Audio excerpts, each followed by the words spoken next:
Bonjour à tous, merci de nous avoir attendus. Le temps de se caler un petit peu, de rassembler un peu nos idées. Tout ça, c'est une histoire d'amitié entre William et Philippe. Une histoire d'amitié qui a donné lieu à un très bel ouvrage. Un très bel ouvrage que je vous présente et que je vous engage à découvrir y compris à la galerie Place de la Carrière, où il y a de grands formats et de très belles photos. Une histoire d'amitié entre William et Philippe Claudel, entre l'homme de théâtre qui est devenu photographe, entre l'homme de plume qui a été cinéaste et qui l'est toujours. Une histoire d'amitié. Je voulais dire ça parce qu'on a vu beaucoup dans le monde de la littérature des petits coups éditoriaux. On prend des belles photos, on prend un chouette texte, on se dit tiens, si on faisait un truc quoi. Entre William et Philippe, c'est pas ça du tout. C'est d'abord pas leur première collaboration, mais c'est surtout une vraie envie de travailler ensemble, un vrai respect mutuel, une vraie joie aussi, et quelque chose d'assez intime. Vous allez découvrir que Clair Obscur, ce dernier ouvrage qui co-signe ensemble aux éditions Empreintes, c'est pas un ouvrage comme les autres, et on en reparlera. Philippe va prendre la parole, il va nous lire quelques poèmes en entrée de jeu, s'il veut bien. Voilà.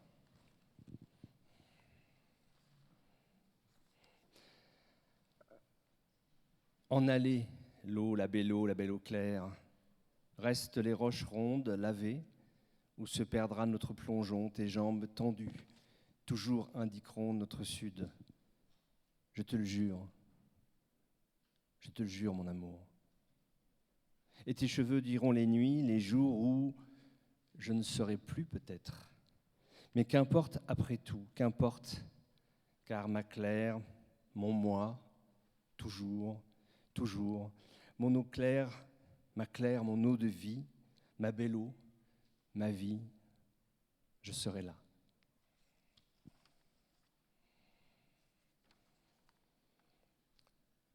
Je te regarde au matin, laver ton œil à l'eau frêle des choses. Je te regarde à l'aube ouvrir tes paupières, tenant une cigarette que je n'ai pas allumée.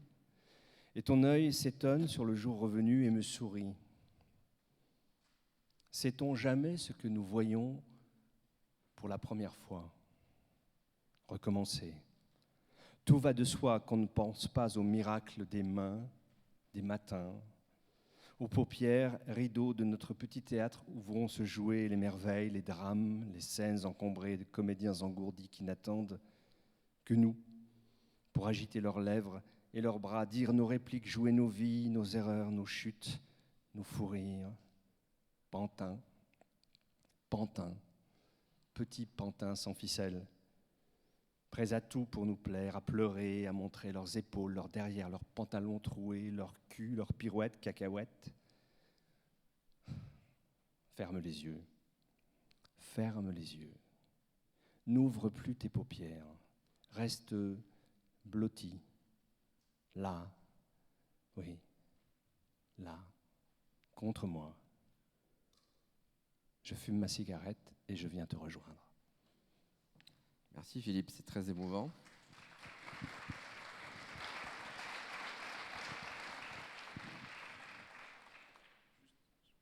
Bien sûr, William.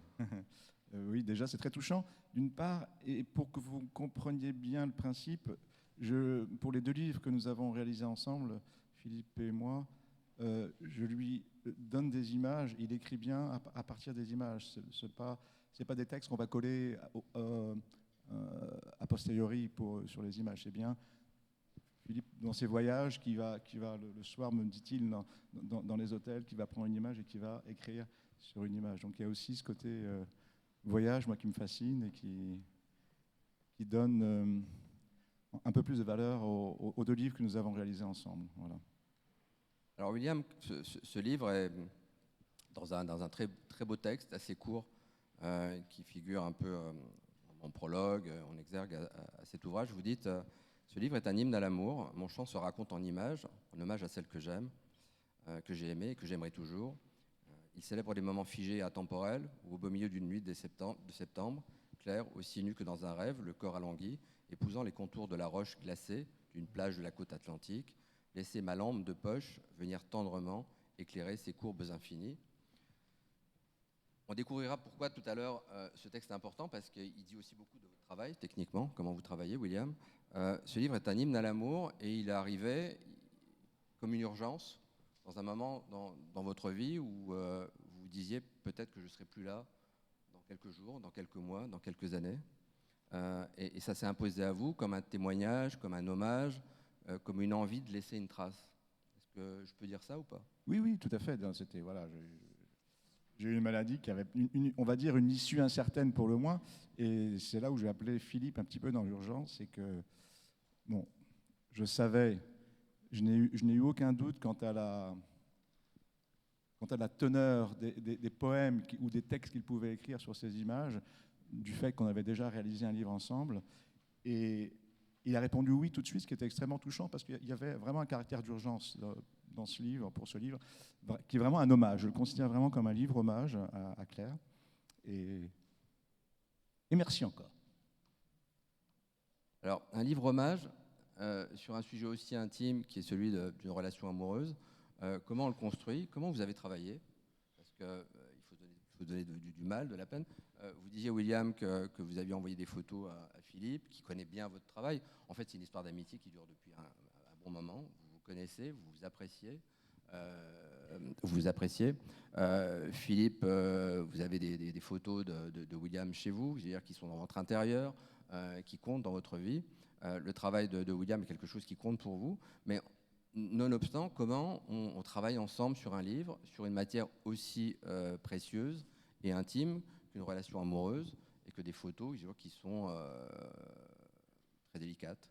Oui, parce qu'en fait, ce qu'il faut dire, enfin William en parlerait mieux que moi, c'est qu'en fait son désir, quand il m'a appelé, dans ce moment très intense de sa vie qui était presque sur le point de basculer ou de s'achever, c'est qu'il voulait créer un hommage à celle qu'il aime depuis des années, en réunissant un ensemble de photographies que William a fait de Claire, et en me proposant donc d'écrire à partir de ces photographies et d'en faire un livre. Donc c'est vrai que j'ai dit oui immédiatement, à la fois par amitié et puis par désir d'écrire sur des photos dont j'en avais vu déjà certaines. Mais l'aspect curieux des choses, en dehors de l'aspect intense et un peu dramatique, c'était que j'étais quelque part obligé de m'inviter dans une relation, vous l'avez dit Pascal, qui est absolument intime et qui n'est pas la mienne. C'est-à-dire que William me proposait d'écrire sur des images de Claire, qui sont des nus, et donc de venir avec mes mots dans ce corps qui n'est pas le corps de ma femme aimée, mais dans la mesure où on m'invitait, j'étais quand même quelque part sur le point d'entrer dans une relation amoureuse. Alors, ça a été finalement assez simple, parce que Claire est devenue, à partir du moment où vous devenez un objet artistique, dans un texte, dans un film, dans une photographie, dans une musique, vous n'êtes plus un corps réel, et vous devenez cette Claire photographiée et iconique, qui n'est pas, bien entendu, la Claire en chair et en os que William connaît, que je connais aussi, mais etc. Donc, ce qui m'intéressait, c'était, par le texte, avec le tremplin que sont ces photographies, qui sont pour moi extrêmement fécondes en termes d'imagination, c'était de m'imaginer dans une relation amoureuse intense, avec aussi cette espèce d'épée de Damoclès, cette vie. On est, William et moi, on a passé 60 ans, donc on sait quand même qu'il nous reste assez peu de chances d'avoir la même distance devant plutôt que derrière. Tout le monde n'est pas Edgar Morin qui veut. Hein.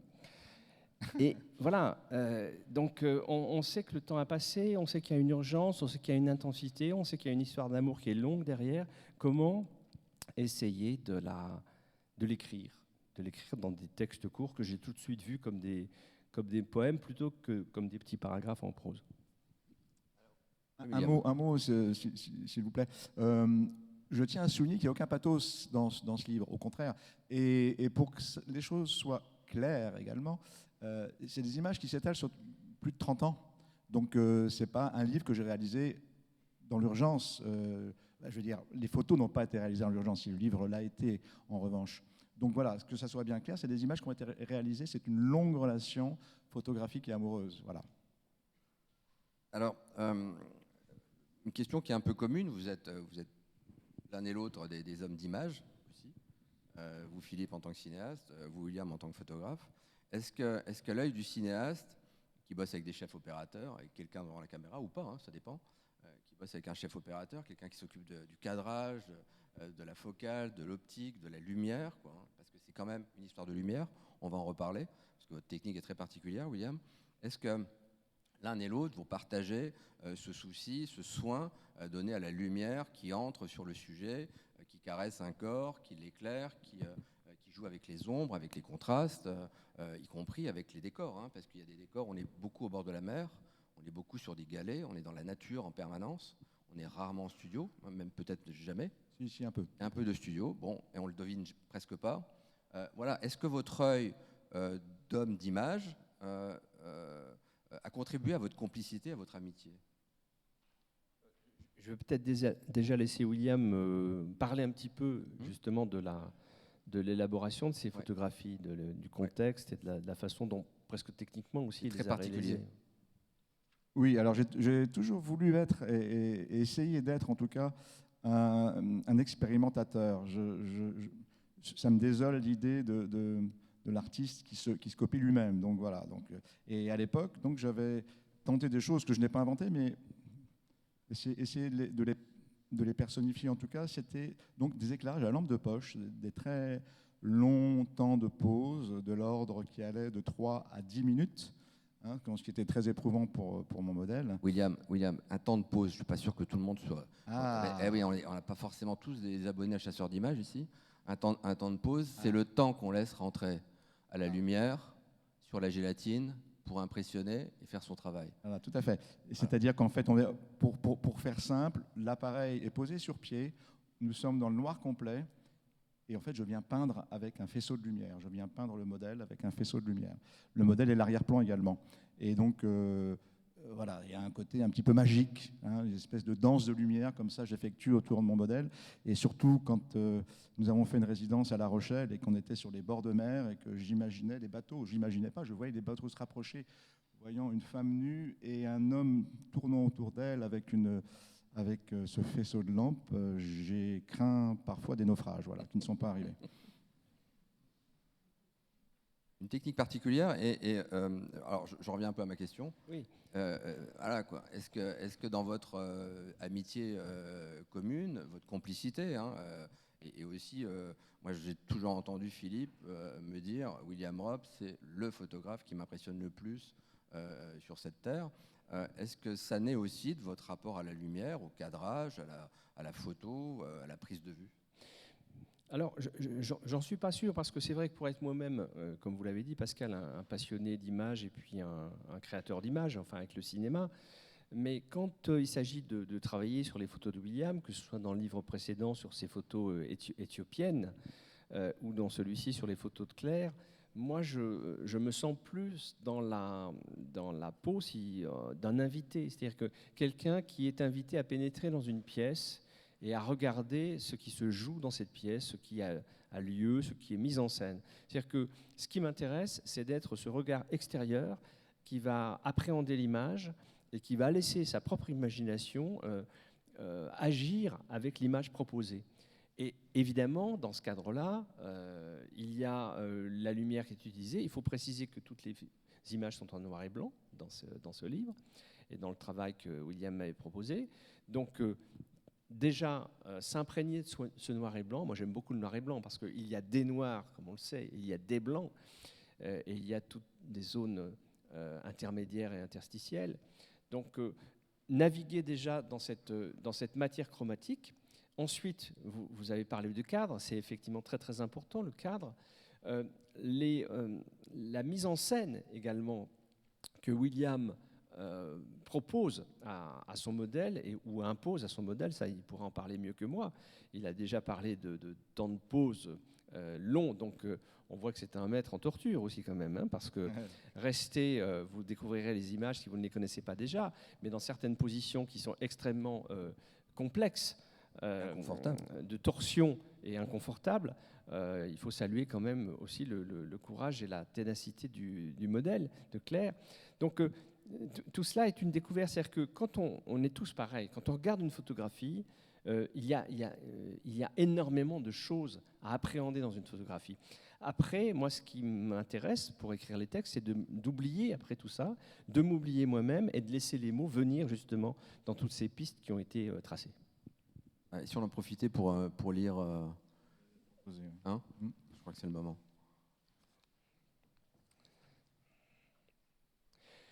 Nous n'irons plus au bois, nous ne ferons plus l'amour. À la claire fontaine, l'eau sera noire et sale. Et quand nous nous pencherons sur elle, pour saisir nos reflets, nous ne verrons plus rien que de pauvres figures. Les lauriers seront fanés depuis des siècles.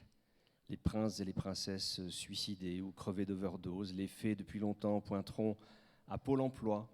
Ce sera le monde d'aujourd'hui, ce sera la vie sans emploi. RSA, ce ne sera plus l'enfance. Ce mensonge qui nous a baisés dans les grandes largeurs, comme il baise la plupart d'entre nous. Nous serons vieux, fragiles, faibles, démunis, crachotants. Mais ce sera toi, ce sera moi. Nous nous aimerons. Nous nous roulerons d'infinies pelles. Nous baiserons comme de poussifs lapins arthritiques. Mais nous rirons, fumerons des pétards. Nous nous saoulerons, nous nous droguerons, et tous les contes de fées pourront aller se faire enculer à sec. Alors je ne sais pas si celui-ci il est dans le livre en fait. J'ai un doute. J'ai un vraiment gros doute. J'ai un doute parce que je vous explique quand même. Moi, je suis très surpris, je le découvre. Hein. Eh Non, ben mais voilà. peut-être que j'ai mal lu, quoi. Peut-être que j'ai mal lu. Ce quoi. matin à la maison, j'ai ressorti le fichier des textes que j'avais écrits et j'ai écrit beaucoup plus qu'il n'y en a dans le livre. Et j'ai laissé à William et à Claire le choix. Je dis, vous prenez ce que vous voulez, vous écartez, je n'ai pas d'ego, donc prenez ce que vous voulez. Et ce matin, je me dis, tiens, je vais faire une lecture quand même. Donc j'ai imprimé des textes. Et puis celui-ci, en le lisant, soudain, je me suis dit, peut-être qu'il n'est pas dans le livre. Mais que Il aurait pu l'être. Mais que n'est-il pas dans le livre? On l'a échappé belle. Je propose une réédition. Je propose une réédition immédiate. Une version 1, une version 2 non expurgée. Merci Philippe. J'ai eu des censeurs, vous voyez. Merci Philippe.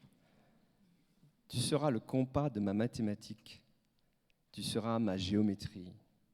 Nous trouverons le théorème irréfutable. Tu seras enseigné dans les écoles, les collèges, les lycées, les universités, les monastères de nuque jusqu'à la nuit des temps. Et moi, mon Dieu, moi, je ne serai plus grand-chose. Mais ce n'est pas grave. Je ne serai à jamais qu'un pauvre petit mec qui a fini par trouver son étoile, ce qui n'est déjà pas si mal, non? Bravo. Merci. Merci Philippe. Merci.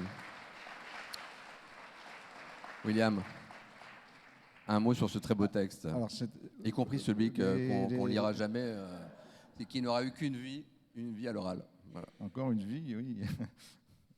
Sans jeu de mots. Et oui, bien sûr. Et je les ai découverts, j'ai été ravi. Et j'ai eu le même sentiment qu'avec le livre précédent, donc Utopie, pardon. J'ai eu l'impression que le texte fait grandir l'image et l'image fait grandir le texte. Il y a vraiment une relation réciproque entre les deux qui fait qu'on a une lecture différente du texte et une lecture différente de l'image. Chacun nourrissant l'autre. Et ça, je trouve que c'est vraiment une expérience extraordinaire.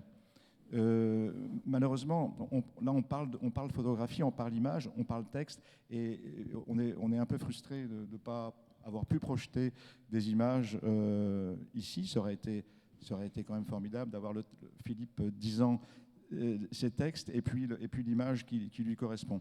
Eh bien, j'espère que vous serez suffisamment frustrés pour avoir l'exposition qui a donc lieu place de la Carrière, près du joli chapiteau noir, vous verrez. Je recommande fortement. Alors, dans cette relation amoureuse dans laquelle Philippe s'est invité, il va falloir qu'on parle de Claire. Claire, d'abord, est là. Elle est au premier rang. Elle est au premier rang. Claire, elle a sa vie propre. C'est une artiste. Elle est peintre. C'est une peintre, une plasticienne, un modèle. Et c'est aussi, William, la femme de votre vie. J'aimerais savoir comment vous êtes rencontrés et comment vos deux trajectoires d'artistes et de créateurs ont fini par faire quelque chose qui match. On s'est rencontrés donc au lycée Poincaré, il y a un certain nombre d'années, vous pouvez l'imaginer. Et Claire ne pouvait pas me souffrir. Et j'étais terriblement arrogant avec elle, parce que terriblement timide, et elle m'impressionnait énormément. Donc ça commençait pas très bien. Mais bon, je ne vais pas tout vous raconter. Ça, un jour, elle a vu une petite faille, et voilà, elle s'est engouffrée dans cette faille, et elle a vu que derrière l'ours, il y avait un être humain. Voilà. Comment la femme de sa vie devient un modèle? Il y a un certain nombre de photographes célèbres qui travaillent avec des modèles professionnels ou pas forcément une muse. Comment se mélange la vie intime, la vie quotidienne, le fait de se retrouver? Vous ne vivez pas toujours ensemble, hein. Vous avez une vie d'artiste qui fait que vous exposez dans le monde entier. Claire habite à New York. Enfin bref, tout ça pour dire qu'à un moment, comment la photo est venue s'entrelacer dans votre relation de couple, et comment elle a rempli votre couple aussi? En fait, au départ, j'étais un pauvre R sans domicile fixe, non, j'exagère un petit peu, mais pas loin. Donc on habitait chez Claire dans un petit studio de 30 mètres carrés. On a fait une grosse partie des images dans ce studio. Et donc il a fallu que je m'en aille un jour, parce que la relation devenait pour le moins tendue et catastrophique. Je crois que là, donc voilà, on s'est séparés matériellement, c'est-à-dire que j'ai pris mon propre logement, et ça dure depuis 35 ans ainsi. Nous vivons, comme dit Aragon, ensemble séparés. C'est peut-être la clé du bonheur, non? Oui, c'est que du bonheur, parce que pour le coup, on se voit quand on a envie de se voir. Ce travail très intime, et qui est aussi un bel objet, hein. Je crois qu'on peut souligner la réalisation de l'éditeur à empreinte digitale. C'est un très bel objet avec des photos qui sont très soignées. Est-ce que ça ouvre la porte à quelque chose d'autre? Est-ce que Claire, devenue Claire obscure, est l'objet du désir? Est-ce que c'est le début d'autre chose en matière de création? Claire modèle? Mais non, encore une fois, ce livre, il arrive à un moment clé de ma vie. Donc, moi, je vais repartir en Afrique après, c'est un petit peu le but, hein, puisque j'ai fait 9 voyages en Afrique.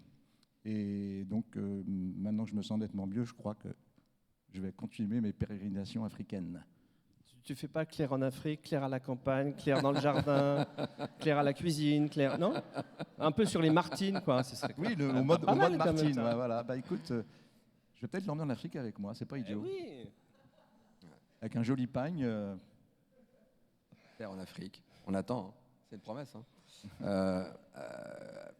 Il y a des photographes, on en connaît beaucoup dans le monde de la presse, dans le photojournalisme, qui ont besoin de se rassurer, qui trimballent des dizaines de kilos de matériel, des focales à n'en plus finir, 2, 3 boîtiers, on ne sait jamais qu'il y en a un qui tombe en panne, qui n'ont jamais le bon matériel. Et quand je parle de ça avec vous, William, vous dites, le matériel, je m'en fous.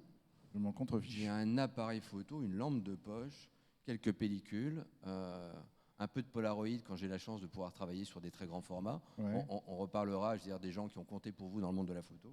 Alors vous êtes complètement débarrassé des questions techniques et du fétichisme technique du photographe amateur abonné à Chasseurs d'images. Désolé, hein, j'ai été longtemps abonné à Chasseurs d'images.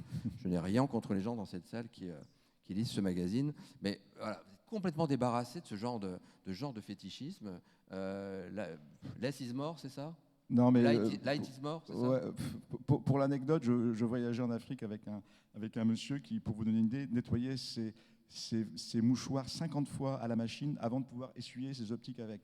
Et on est toujours dans un 4x4 très poussiéreux, et moi je prends mon appareil, je le balance, c'est vrai que je m'en contrefiche un petit peu peut-être, allez, je ne sais pas si le menuisier attache une grande importance à son marteau, peut-être plus à son marteau que moi à mon appareil photo. Non, vraiment, on me demande la marque, je sais à peine si je la sais. Non, mais vraiment, réellement, ça n'a strictement aucune importance. Mais tu sais te servir d'un appareil quand même. Non, même pas. Ouais.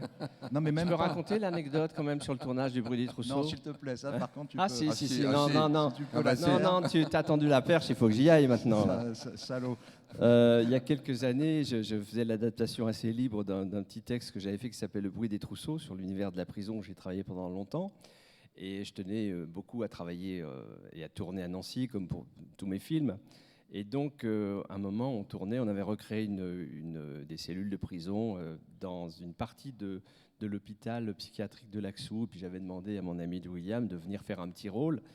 Donc, il n'est pas comédien, mais il s'y est prié volontiers. On a fait 35 prises quand même, il avait 3 mots à dire. Bon, voilà, ça Pas de arrive. détails, hein. s'il te plaît. Mais il était formidable. Et puis, moi, j'adore faire de la photo, mais sans prétention.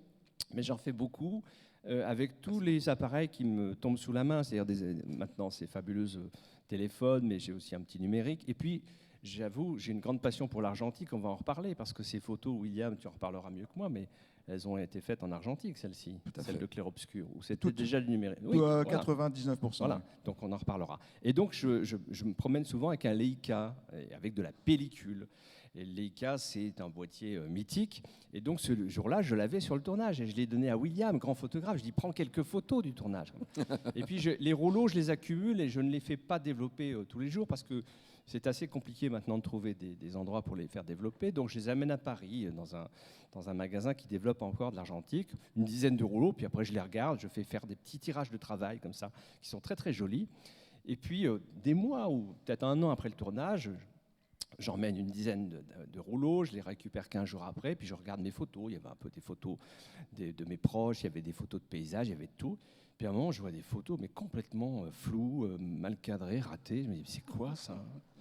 J'ai tourné dans tous les sens, je me dis, mais je ne me souviens pas avoir pris ça en photo. Puis soudain, je reconnais un pied, une jambe, etc.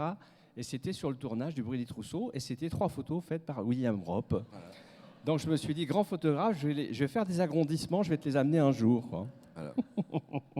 Avec le matériel, ça compte pas. Voilà. Mais non, mais Il a c'est pas- vrai ce qu'il a que pas compris, tu peux en c'est ma parler. période conceptuelle qui a duré effectivement que quelques heures dans ma vie, mais voilà, c'était Le c'était Leica, volontaire. le voilà. Leica a un fonctionnement assez particulier, les connaisseurs connaissent, enfin avec le Voilà. télémètre, avec C'est une ça. mise au frein qui est particulière. Très particulière. Voilà, Mm. très particulier. Ouais, qui fait pas de cadeau. Hein. Je veux dire, il faut être très attentif. Bah, ça dépend. Ça dépend. Ça dépend. J'ai quand même voyagé en Afrique avec une chambre 4-5 inches, que là, pour le coup, c'est du vrai matériel photo avec des grands négatifs. Et tout est manuel, rien ne se fait automatiquement. Donc, Mais a peut-être priori, que, je enfin, sais je te qu'en taquine, Afrique- mais peut-être que tu peux parler justement Tout à fait. de l'argentique que tu utilisais à l'époque fait. et de l'argentique que tu n'utilises plus du tout maintenant.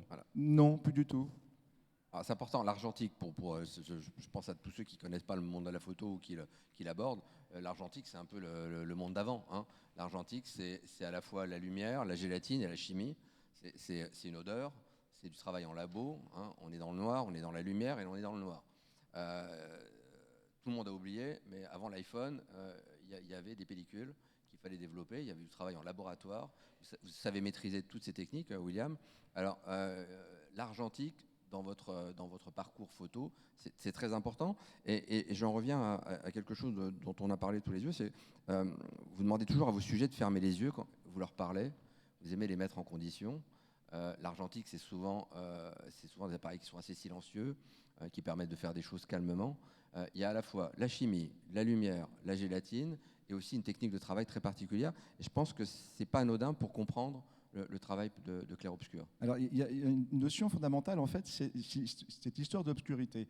J'ai remarqué, pour tout un chacun, si on prend un appareil photo, et, à moins d'être un professionnel, qu'on vous met sous le nez, aussitôt, il y a une gêne ou il y a des questions stupides du genre « de quoi vais-je avoir l'air ?» En l'occurrence, dans l'obscurité, ça s'efface, parce que déjà, le photographe, il n'est pas à vous épier derrière l'appareil photo, et puis on est dans le noir. Et donc, une part de l'intensité des regards, alors avec Claire c'est un peu différent parce qu'on se connaissait suffisamment, mais quand vous abordez quelqu'un pour la première fois, cette technique m'a permis d'obtenir des regards assez forts. Et lorsque je me suis trouvé en Afrique, par exemple, je n'allais pas attendre à chaque fois la nuit pour faire des images, donc du coup je demandais aux gens de fermer les yeux. Et en fait j'expliquais aux enfants que ce n'est pas eux que je photographiais, mais bien leurs rêves. Et du coup... au moment où ils ouvraient les yeux, il y avait encore un pied dans leurs rêves, et c'est ce que j'ai toujours essayé d'attraper. Et du coup, on échappe à ces questions stupides, de quoi vais-je avoir l'air? Et ce sont donc des portraits intimes et non pas des portraits sociaux, du genre, tout ce que je déteste. Là, on va toucher à l'intime, on va toucher au cœur en tout cas j'essaye, des personnes que je photographie. Quand vous êtes sur une plage obscure avec Claire, donc il fait très noir, vous travaillez avec de la pellicule infrarouge, comment on déplace, comment on peint, parce qu'on en est là, quoi, hein, comment on peint avec une lampe de poche ou deux, quoi. On va dire le degré zéro de l'éclairage. Hein. Il y en a qui déplacent des balcars, des watts qui tirent des câbles, qui louent une plage pendant 15 jours, qui déplacent des modèles, des assistants. Vous arrivez avec une lampe de poche sur la plage, en catimini, un petit sac à dos, un appareil photo. Et de la même manière, quand je suis en Afrique, j'ai rien, absolument rien. J'utilise l'éclairage naturel avec seulement un réflecteur. Et j'en ai parlé un jour, alors j'ai oublié son nom, mais avec un grand chef-op qui m'a dit, eh ben, moi je fais pareil que toi. En fait, la vie, c'est ça, la vie, c'est le soleil, la lumière et éventuellement un mur blanc qui réfléchit la lumière. Donc, ce monsieur travaillait comme moi, et avec rien, en dépouillant totalement. Et c'est là où je me suis rendu compte que la lumière devenait un petit peu mystique. Il y avait quelque chose qui se produisait, qui n'était pas artificiel pour le coup, puisqu'on était vraiment dans la lumière naturelle. Une forme de pureté. Une forme de pureté, absolument, oui. Philippe, vous parliez, avant qu'on ait la joie de vous entendre relire un poème, vous parliez du bruit des trousseaux, de votre expérience en prison. Je crois que, je ne dévoile rien, mais je crois que vous êtes rencontrés en prison. Non, vous y enseignez le français. Non. On a enseigné ensemble en prison. Oui. Vous Non, c'est pas, n'étiez on pas n'était pas prisonnier, dans la hein. même Vous cellule. n'étiez pas prisonnier. Hein. Ça aurait pu, mais on a fréquenté au même moment l'ancienne prison Charles III, pour celles et ceux qui connaissent Nancy. Donc, moi, on peut dire le bagne Charles III, un peu. Non, je ne suis pas d'accord avec vous, D'accord. Pascal, parce que pour être allé depuis longtemps, depuis qu'elle existe, en tout cas au centre pénitentiaire de Nancy-Maxéville, et avoir pu beaucoup discuter avec des surveillants qui travaillaient là-bas, qui ont travaillé en bas, ou des personnes détenues qui avaient connu l'ancienne prison, eh bien, unanimement, ils regrettaient l'ancienne prison, parce que je fais une petite parenthèse. C'était une prison à l'ancienne avec, vous savez, cette image qu'on voit dans beaucoup de films en noir et blanc, c'est-à-dire des coursives sur 2 étages. Ce qui fait que les cellules donnaient toutes sur ces coursives, les surveillants de prison étaient à l'étage, pouvaient se parler d'un étage à l'autre, les détenus également. Il y avait, comment dirais-je, il y avait un isolement, certes, c'est le principe de la prison, mais en même temps des relations qui pouvaient se faire facilement. Dans les prisons modernes, type de celles qui existent à Nancy, Maxéville, vous avez un couloir avec 30 cellules et un surveillant qui est tout seul dans ces cellules, dans ce couloir. Donc le contact n'existe plus. Donc je referme cette parenthèse, mais William, il pourra en parler mieux que moi, intervenait lui en tant que photographe là-bas, dans le cadre d'ateliers, et plutôt l'été, je crois d'ailleurs William. Oui, non, toute l'année. Et moi j'intervenais comme professeur de français. Et moi, j'étais parti d'une gageure très simple, à savoir ces gens-là ont une image, avaient une image dévalorisée, ce qui est normal, au travers de leurs relations avec le gardien, entre les détenus. Et donc, j'aurais juste essayer de leur redonner une belle image d'eux-mêmes, et qui pouvaient divulguer auprès de leur famille et auprès de leurs amis. Et du coup, ça marchait formidablement bien. J'avais une queue impressionnante de personnes voulant assister à ces ateliers. Et puis j'ai eu un privilège extraordinaire, c'est que j'ai demandé au directeur qu'on s'enferme. En prison, on est toujours enfermé de l'extérieur, là on s'était enfermé de l'intérieur. J'avais expliqué au directeur que si quelqu'un ouvrait la porte lorsque la boîte de papier était ouverte, ça allait coûter très cher. Donc voilà, et donc ils étaient contents de pouvoir s'enfermer. J'ai envie de vous demander à l'un et à l'autre, quelles sont vos icônes en matière de photos, quoi. Enfin, moi, si vous me posez la question, c'est plutôt le photojournalisme, forcément. Les photographes qui ont couru le monde, les photographes de guerre, ceux qui étaient tout près avec un grand angle, je veux dire, tout le plus près possible. Évidemment, l'école Capa, mais pas seulement, quoi. Philippe, les photographes qui vous ont vraiment marqué. Alors, il y a William Robb, certes, mais dans la galaxie... Non, mais ça va, on lui a assez serré les pompes. D'ailleurs, elle brille beaucoup, donc il faut arrêter. Non, ne vous arrêtez pas, je vous en prie. Écoutez, pour avoir relu encore des textes récemment, ce qui me fascine, en fait, c'est l'invention de la photographie. C'est-à-dire les premiers précurseurs. Ces moments à partir desquels, non seulement on vivait dans le monde qui nous entoure, mais soudain, on pouvait avoir une image de ce monde qui n'était pas celle donnée par la peinture, la gravure ou le dessin, mais qui était comme une sorte de calque extrêmement troublant, presque diabolique, de ce qui nous entourait ou des personnes que l'on voyait dans le cadre des portraits. Donc, ces débuts, ça m'a toujours fasciné parce que je me suis dit, ces inventeurs, bon, il n'y a pas eu un seul inventeur, il y a eu toute une chaîne d'inventeurs, on le sait, même s'il y a quelques noms qui émergent, mais ces expériences chimiques qui ont conduit à cette révélation, en fait, à cette apparition sur les supports d'une image extérieure, à son transfert, c'est quand même quelque chose, dans l'histoire de l'humanité, qui est extrêmement troublante, quoi. Et magique un peu. Oui, bah, bien sûr. Et beaucoup parlaient de la photographie après comme l'invention du diable. Voilà, donc ça, les précurseurs, les débuts, c'est quelque chose qui vraiment qui me fascine. Mais autrement, écoutez, il y a tellement de photographes. Moi, je suis nourri par tout ce que je peux trouver. Mais je citerai 2 photographes, peut-être Walker Evans, donc le photographe iconique de la Grande Dépression américaine, avec ces images qu'on connaît toutes et tous, notamment de cette femme avec ses enfants, enfin, voilà, avec un très beau noir et blanc, etc. Et puis, parce qu'elle est une de ses invitées phares de ce beau festival de livres sur la place, Patti Smith. Patti Smith a été très proche, vous le savez sans doute, d'un grand photographe américain qui est mort très jeune, qui est Robert Mapplethorpe, et qui a développé une œuvre, alors à commencer par les photos de Patti Smith qui sont devenues iconiques, mais pas seulement, des photos de nus, de son propre sexe, du sexe des autres, enfin d'être, essentiellement des photos liées au corps humain et au visage, et une œuvre fulgurante, enfin, parce qu'il est mort quand même assez jeune. Donc voilà, bon, je pense à ces deux noms qui sont... Mais il y en a une quantité d'autres, évidemment. William, quand on a préparé un peu cet entretien, je vous ai posé un peu la même question, et vous m'avez parlé de Joyce Tennyson. C'est une femme qui est encore en vie, non, je crois? Oui, tout à fait. Toujours là. Plutôt jeune, hein, qui habite dans le Maine, c'est ça? Elle habite à la fois à New York et à la fois dans le Maine. Alors j'ai découvert, parce que je ne la connaissais pas, j'ai découvert ses portraits un peu surexposés, très éthérés, à la chambre Polaroid. Alors 20-24, c'est pas le format en centimètres, c'est le format en inch, quoi. Donc une chambre énorme. Une chambre, c'est une boîte photographique avec une focale au milieu qui pèse un poids considérable. Hein. Avec pour vous donner une idée, vous savez, les appareils photo qu'on voyait avant avec des accordéons comme ça. Moi, c'est une chambre que j'ai eu l'occasion d'utiliser à Prague et ça fait 2 mètres de long. Donc, vous voyez, l'appareil est juste gigantesque. On peut mettre 200 iPhones dedans. On peut dormir à l'intérieur quasiment. On peut presque dormir dedans. Qui est considérée comme la reine du grand format, avec des photos d'art très particuliers, avec laquelle vous avez noué aussi une relation. Qu'est-ce que vous aimez chez elle? Il y en a d'autres. Hein. Il y a Arno Minkinen, il y a peut-être Peter Witken, l'américain de Brooklyn. On va en reparler, hein, parce que c'est des gens qui ont compté pour vous, qui comptent encore pour vous. Je crois qu'Arnaud ou Ted a fait une préface d'un de vos... Arno Minkinen a fait une préface. A préfacé un de vos ouvrages. En fait, moi, j'ai eu la chance de commencer la photographie, or déjà le théâtre dans un premier temps, qui m'a aidé par la suite à gérer un petit peu mes modèles. Et la photographie, je l'ai commencé avec strictement aucune culture. Je n'y connaissais rien. J'étais un mangeur de livres, donc j'avais plutôt une culture littéraire. Je mangeais tout et n'importe quoi d'ailleurs, en termes de littérature. Et donc, je suis arrivé vraiment benoîtement et avec l'esprit vierge au niveau de ma culture iconographique.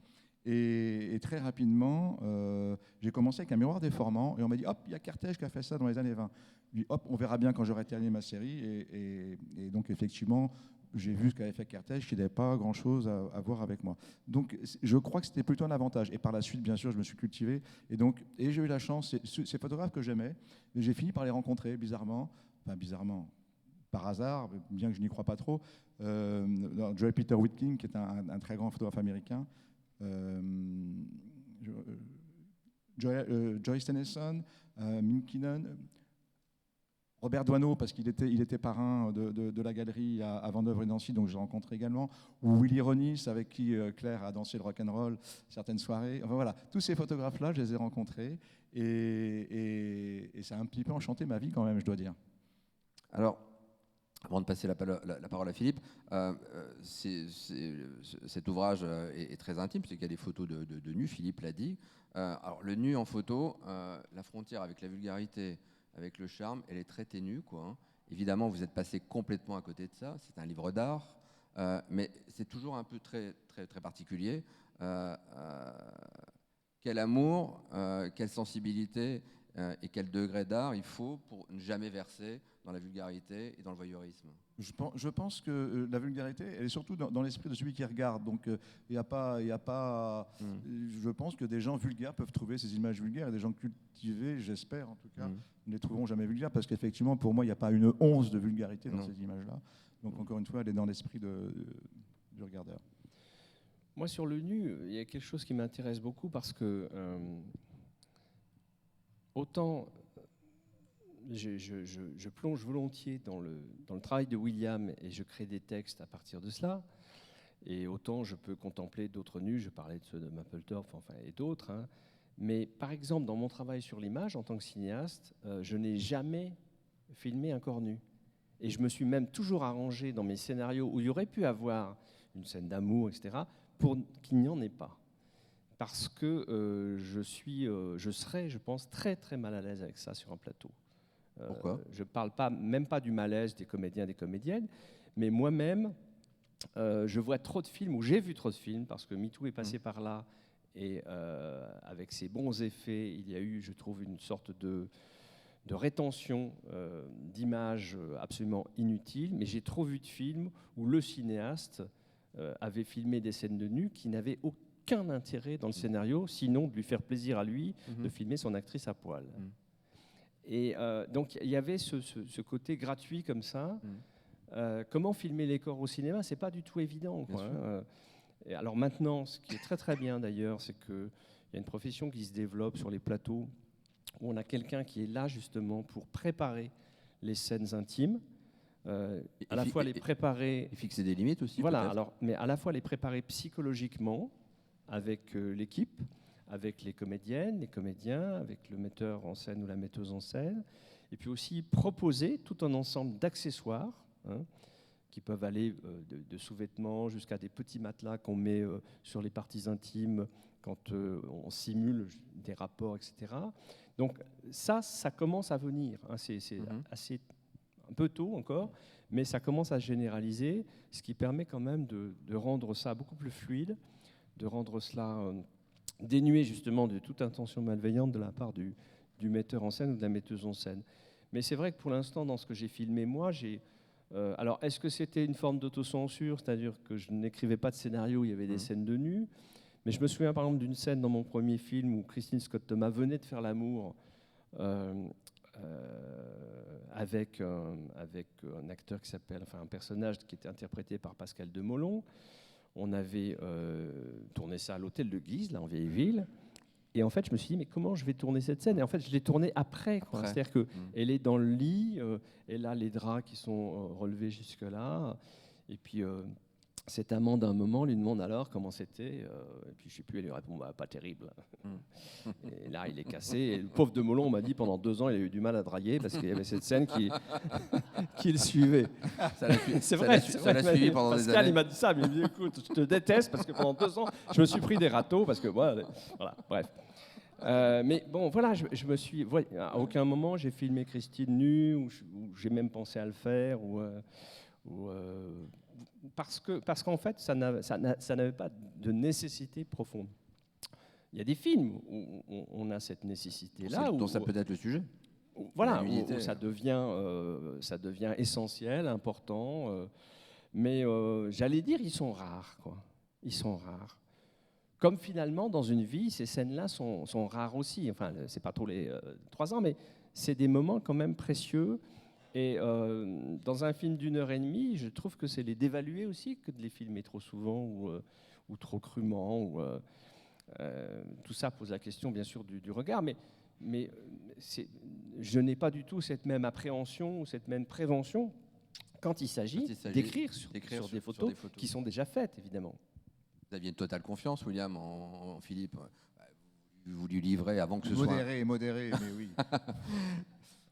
Avant de lui livrer vos photos et de lui dire il faut une totale confiance, il faut une totale amitié, il faut être en totale osmose intellectuelle, non, c'est-à-dire, comme il y a beaucoup d'amour dans ces images, il fallait qu'il y ait beaucoup d'amour dans les textes, autrement ça ne pouvait pas marcher. C'est ça que j'avais envie d'entendre dire. Mais encore une fois, moi, mon cahier des charges, si vous voulez, c'était de soudain oublier clair le modèle, de ne prendre que ces images comme si je ne connaissais pas celles qui avaient posé.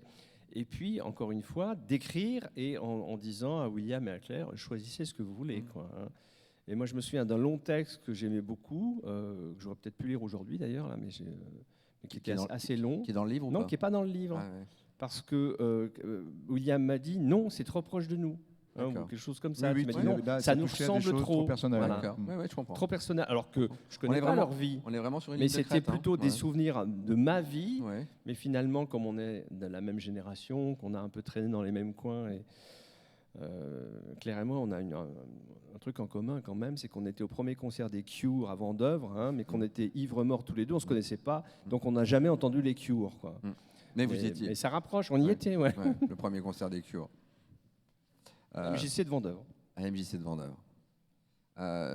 Philippe, j'ai envie de vous demander de reprendre votre très jolie voix pour chanter Claire. Voilà.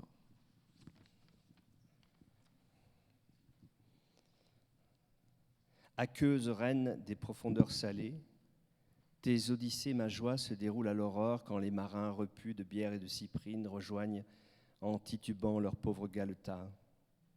Tu te ris d'eux et chantes aux sirènes, aux Ulysses, à ceux qui veulent entendre que la vie ne vaut pas ce que valent tes délices. Je ne sais, mon ami, s'il faut te croire, ni te suivre. Tu es là, tu n'es plus là, soudain. C'est ma vie que tu joues d'un revers de main, d'un coup de dé, d'un fil coupé par tes dents de murène. Mais toujours je tente le pari. C'est à ce prix, je crois, que les choses ont un prix, et tes lèvres et ta langue, le goût du paradis.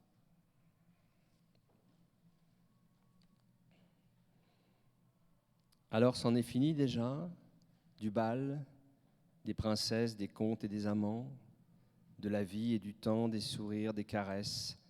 Derrière un fin linceul, je perçois tout de toi.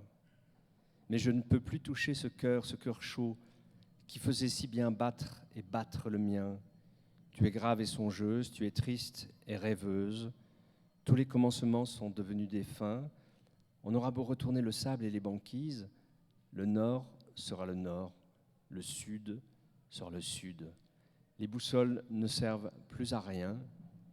Ne bouge pas de grâce. Reste encore un peu, afin que dans mon dernier voyage, j'ai de toi cette image songeuse et grave, triste et rêveuse. C'est toi sans être toi, ce n'est plus moi déjà. La vie nous a roulés dans sa farine et dans sa joie. Pas de regrets, aucun remords. Regarde mes mains, tu vois, je tremble encore. Et tout cela avec les you-you. Formidable. Merci.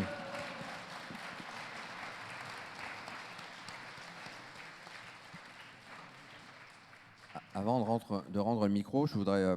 Je trouve que c'est une tradition assez sympathique, c'est de prendre une question ou deux dans la salle.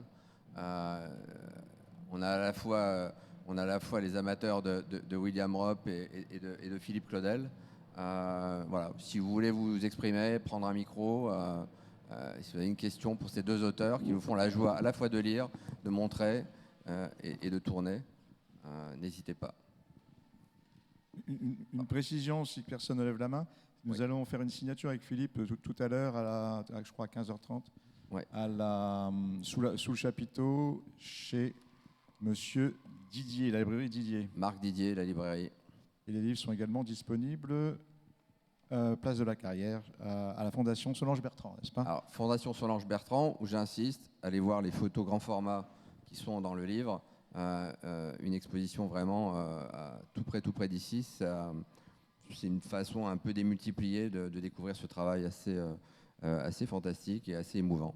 Voilà. Merci à vous deux. Merci au public Merci du Livre beaucoup. sur la place. Merci beaucoup. Merci à vous. Pour Bon votre week-end. fidélité. Au revoir.